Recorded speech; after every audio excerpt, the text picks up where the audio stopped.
If you don't like battle mats and you don't like flip mats, I've got a couple of alternatives. I want to compare them, so stick around.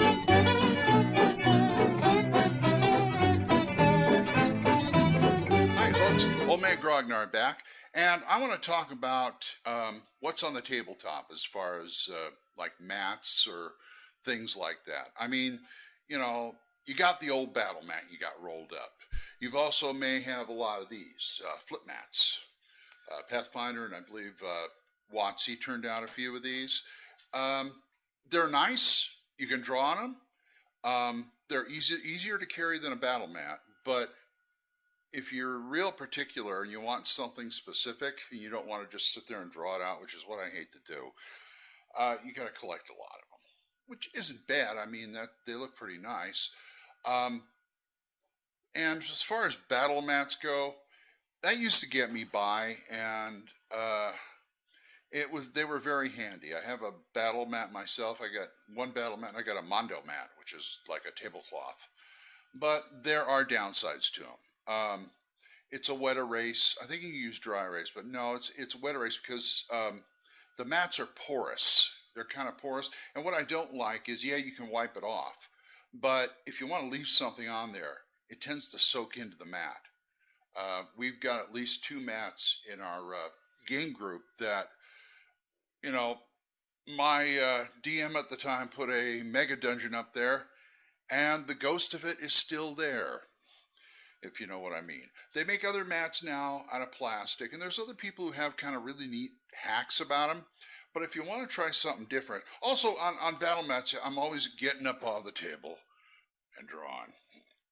Even on the flip mats, you can do that, and the other mats, because that's what you do. Okay, you go into this room. Now get up, take the marker out. Okay, let's go. Well, that's nice, but to me, it's a lot of work. And it's hard to do the fog of war thing, if you know what I mean. I'll explain about what that is in a minute. But I want to talk about a couple of alternatives. Tiles. They came out with map tiles, certain companies did, and I kind of like them. I want to talk about two now that I happen to have. And the first one is called Blue Dungeon Tiles, and they look like this. They're very nice. I got in on the Kickstarter, so I dropped about 120 bucks for like everything they had, and they have a lot. And they have caverns, they have corridors, they have, they even have a layout for a whole like tavern and other things, and all kinds of different corners you can see and things like that. And they're really great for that kind of stuff. This is what they look like. They're laminated cardstock, and they're pretty sturdy. And what I like is most of them, they're all double-sided. Sometimes they come on like this one here. That's the bottom half of a round room, and that's the top half. You get more than one, you link them together. Okay, no problem. Here's what one of the caverns looks like. And what I like about most of them, if they're not double-sided like that, you turn it over, you've got a grid. You got a blank grid. You can draw whatever you want. You can modify these wherever you want. You can do it ahead of time. That's what I like about tiles. You can do them ahead of time and just like lay it. Okay, you guys are over here, you lay it down. My standard procedure would be to plan out my dungeon and assemble it on a table with these tiles. And what I do is take my phone, click, take a picture of it, put it in my computer, do a black and white printout. And I would do like A, B, C, D, E, so I knew how to put them back together.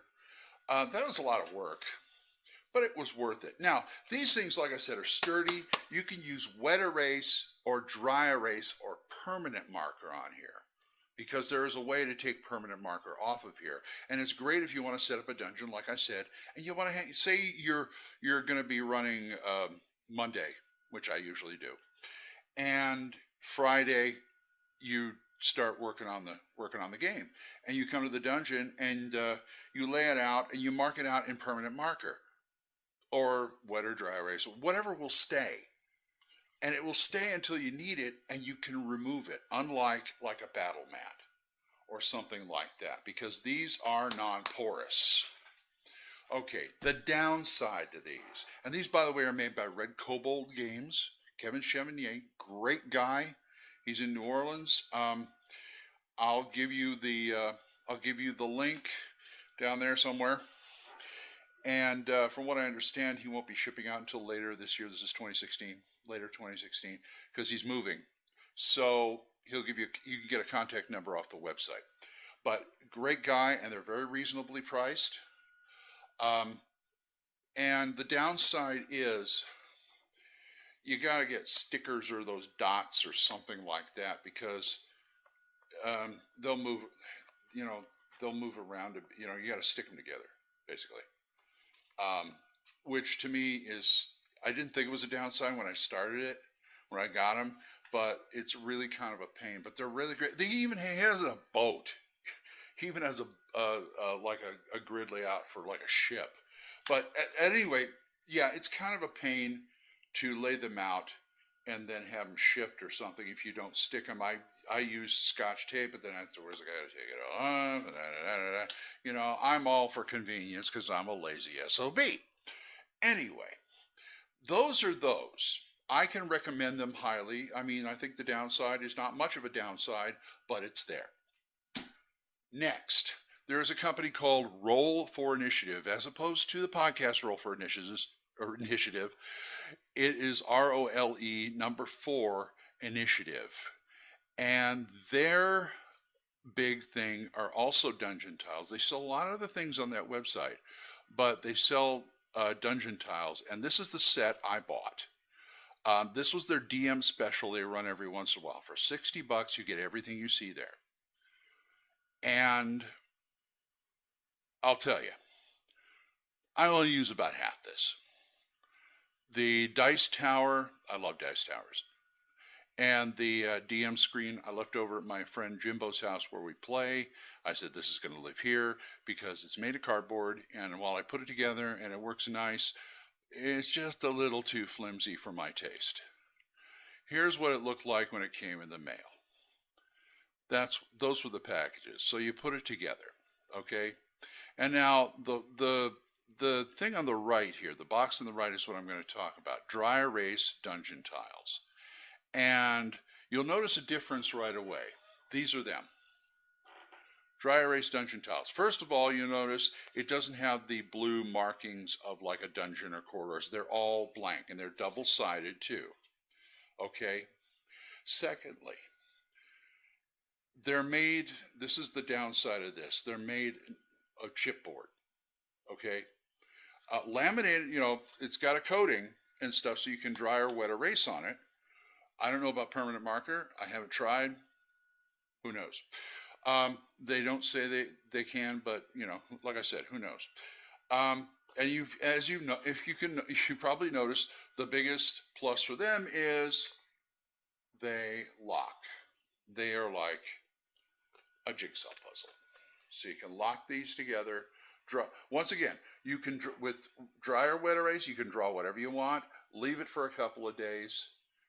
I suggest wet erase, because dry erase, you go, and it's gone. But you can leave it and then wipe it off.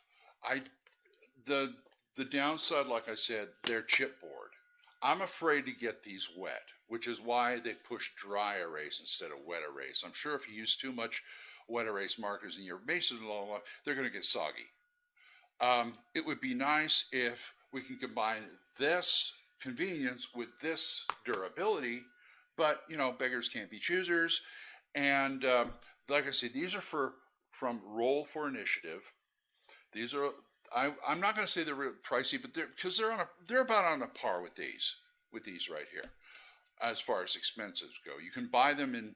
I bought these mainly. I bought that big set mainly for these tiles and 120 dice. You can always use more dice because I like the way they interlock.